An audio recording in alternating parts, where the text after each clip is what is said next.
Olá, pessoal do Colégio São José, aqui é a professora correspondente Ingrid Marise, falando direto de Formosa, Goiás, para tirar as dúvidas sobre o vídeo anterior que nós tivemos. Então, vamos começar aqui com a pergunta da aluna Ana Beatriz. Ela pergunta assim: a Clarice Lispector morreu de quê? Velhice? E para responder essa questão, vamos chamar a professora Leide de Literatura, diretamente de Brasilinha de Goiás. Então, Clarice Lispector faleceu de um câncer de ovário descoberto tardiamente. Quando ela foi diagnosticada em 1977, também ano da morte dela, já havia se espalhado para o corpo e tudo mais, e ela morreu em setembro do ano de 1977. Existe, inclusive, uma entrevista que ela deu a um canal de TV, a última entrevista dela, em que ela fala sobre os textos dela, sobre literatura, as inspirações, entre outros. Mas ela foi uma das autoras brasileiras que, apesar de ser considerada brasileira, nasceu na Europa, ucraniana e tudo mais, e ter vindo o Brasil dentro de um contexto de guerra, ela não teve tuberculose, ela faleceu de câncer. Obrigada, professora Leide, por esses esclarecimentos acerca da morte da Clarice Lispector. Vamos agora para a próxima pergunta. E a pergunta é do Eric Eduardo Xavier.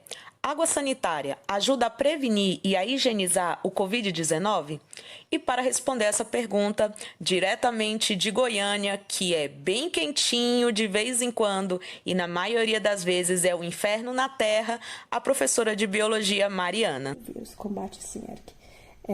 Então, o cloro da água sanitária, inclusive, pode substituir o álcool. Quando você não tem o álcool disponível, como está acontecendo agora, você pode sim aplicar em superfícies que podem entrar em contato com essas substâncias químicas, né? Então, alguma mesa, né? Esses objetos comuns que a gente tem em casa, se a gente tem alguém que está infectado em casa, a gente pode estar desinfectando com água sanitária, maçaneta de porta.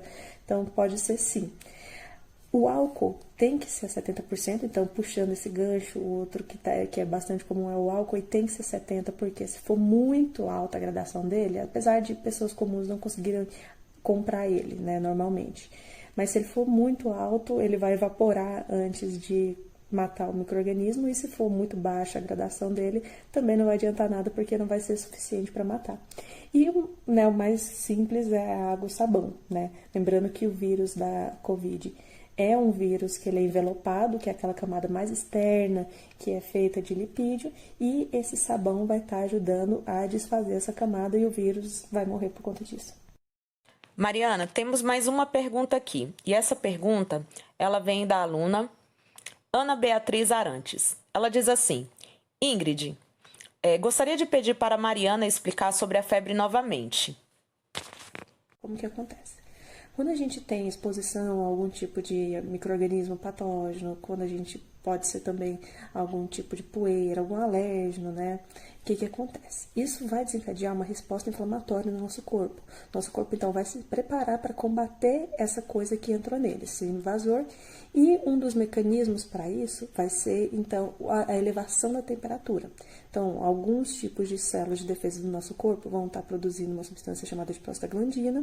Ela vai ativar o nosso hipotálamo, que está aqui no nosso sistema nervoso central, e ele vai ser o termostato do nosso corpo. Ele que vai elevar essa temperatura. E aí, quando eleva essa temperatura, muitas das nossas células de defesa, outros tipos de células de defesa, vão ser ativadas e vão começar a combater esse organismo invasor. Só que, assim como nossas proteínas têm uma temperatura ideal para trabalhar, as proteínas desses organismos invasores também têm. Então, muitas das vezes, essa temperatura elevada vai fazer com que esse micro-organismo morra. Só que se essa temperatura aumentar muito, quando ela aumenta acima de 39 graus, aí a gente começa a ter problemas, que é quando a gente começa a ter convulsões, começa a ter alucinações, né? Vai ter vários problemas, então vai ser mais maléfico do que benéfico. Mas então, resumindo, a febre não é uma doença em si, ela é só uma resposta do nosso corpo a essa agressão que está acontecendo. Não necessariamente a gente precisa tomar medicamentos para cortar essa febre, se ela for uma febre baixa, se ela for uma febre de até 37 graus e meio, 37,8 até 38. Às vezes a gente até pode deixar essa febre para a gente ver qual que é a evolução dessa doença, se ela vai aumentar muito ou não, porque se a gente sente que a gente está um pouquinho quente, aí a gente já vai lá e já toma dipirona, toma paracetamol ou alguma outra coisa que vai abaixar a temperatura. Como que a gente vai saber que aquilo é realmente uma infecção séria e que levaria muito a nossa temperatura? Então, o ideal mesmo seria a gente anotar esses episódios de febre, falar, né, quantos graus que são, e caso aumente muito, acima de 38 graus, 39 graus, às vezes bate até 40 graus, aí sim, tomar banho, não gelado, mas frio para baixar essa febre, ficar com roupas mais fresquinhas para baixar um pouco a temperatura do nosso corpo e procurar um médico. Temos mais uma pergunta aqui relacionada à biologia, que é da Marina Amorim. Ingrid, depois você pode perguntar para a Mariana qual é a importância de sequenciar o genoma do Covid-19?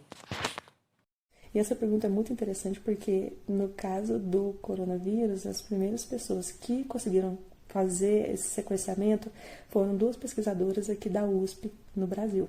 Então, isso é muito interessante, né? Então, o que é o sequenciamento?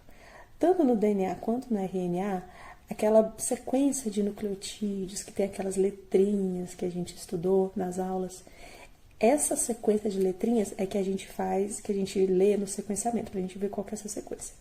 E com base nisso, a gente consegue ver entre os diferentes coronas. Então, vamos supor que eu pego uma amostra aqui no Brasil, pego uma amostra lá na Europa, pego uma amostra nos Estados Unidos e pego uma amostra lá na China.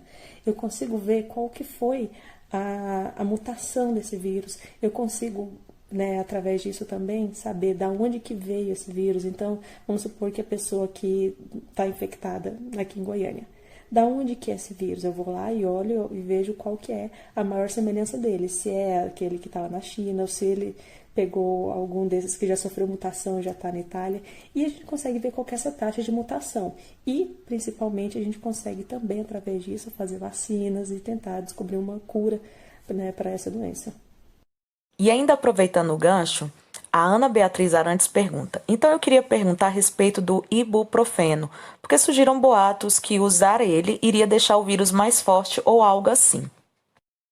Não é que ele vai deixar o vírus mais forte. O que ele vai fazer é aumentar a afinidade do vírus pelas nossas células, fazendo ele entrar mais facilmente. Então, vamos lembrar aqui que o vírus vai ter lá na membrana dele, na parte mais externa, 2 proteínas, que são hemaglutinina e neuraminidase. E essas 2 proteínas vão reconhecer mais facilmente as nossas células e conseguir penetrar nela mais facilmente quando a gente está fazendo algum tratamento com esses medicamentos. E também pode acontecer que existem algumas classes de anti-inflamatórios e a classe dos esteroidais, eles vão agir como anti-inflamatórios, diminuindo a nossa imunidade e assim vai diminuir a resposta inflamatória e, né, por consequência, isso pode acabar também evitando com que o nosso sistema imune combata o vírus, sendo que ele é a nossa única arma, é o nosso sistema imune contra os vírus. Então, é esse que é o principal problema. Mas, como ainda não é certeza, eles preferiram já descartar esse uso por enquanto. E nos chega aqui mais uma dúvida. Essa dúvida é da Vitória Paim. Oi, eu queria saber sobre o tempo que o vírus fica nas coisas, metal, pano, já que ele não sobrevive por muito tempo fora do corpo. A aula está muito boa, parabéns e obrigada pela dedicação. Valeu, Vitória Paim. Ele só foi testado em 4 tipos de materiais, então a gente ainda não tem muita coisa que a gente sabe sobre isso. Então, desses que a gente já sabe. Então, no ar, por exemplo, né, ele pode ficar até 3 horas suspenso em algum ambiente que seja fechado. Então, a pessoa espirrou em um quarto fechado, pode ficar ali suspenso até 3 horas. No plástico e no aço inoxidável, ele pode ficar até 3 dias. No papelão, ele pode ficar até 1 dia, né, 24 horas. E no cobre, até 4 horas. Foram essas 4 que foram testadas. Além disso, a gente não sabe, mas por via das dúvidas, qualquer coisa que você comprar no supermercado, sempre que você sair e entrar em contato com algum objeto, considere que aquilo está contaminado e, se possível, higieniza o objeto. Então, se você fez alguma compra, chega em casa, lava essa coisa que você comprou, essa embalagem, né, e lava também as suas mãos. Essa próxima pergunta, ela veio por áudio, é da aluna Laisa, e ela pergunta assim: Por que o vírus recebeu o nome de Covid-19? Na verdade, o nome da doença é Covid-19. O nome do vírus é, hoje, SARS-CoV-2. Por quê? De onde que veio esse tanto de sigla? Esse nome, SARS-CoV-2, esse SARS vem do inglês, né, que ele é a Síndrome da Angústia Respiratória Severa. Então, é o principal problema que esse vírus pode causar, que é a Síndrome da Angústia Respiratória Severa, aquela falta de ar que pode levar a pneumonia, etc. CoV, porque coronavírus, e 2, porque a gente já tinha um tipo, né, que já tinha sido descoberto no começo dos anos 2000, que era o SARS-CoV-1, que causava também essa síndrome da angústia respiratória 1, mas era um tipo de coronavírus um pouquinho diferente. Então, eles são primos, né, talvez irmãos, então por isso que um é chamado de SARS-CoV-1 e o outro SARS-CoV-2. E o nome da doença é Covid-19, porque aí vem no inglês também, né, Covid, Coronavirus Disease, né, e 19 porque ele foi descoberto, né, os primeiros casos foram descobertos em 2019. E a nossa última pergunta agora vem da Daniele Guedes Silva. Ingrid, quais dessas podem ser consideradas pandemia? Vamos aproveitar que a professora Mariana está aqui e passar para ela essa pergunta. Delas eram pandemias, então a peste negra foi uma pandemia, uma das maiores que a gente já teve na história, que a gente conhece, né? A gente teve também a gripe espanhola, a gripe de Hong Kong, que mais? O tifo também. Então a gente teve sim, muitas dessas doenças que a gente estudou foram pandemias na época. Então, aqui se encerra, né, nossas dúvidas. Gostaríamos de agradecer a todos aqueles que mandaram perguntas, aqueles que interagiram junto com a gente, aqueles que assistiram o vídeo até o final e aqueles também que mandaram elogios. E a gente se vê num próximo encontro. Até breve, pessoal.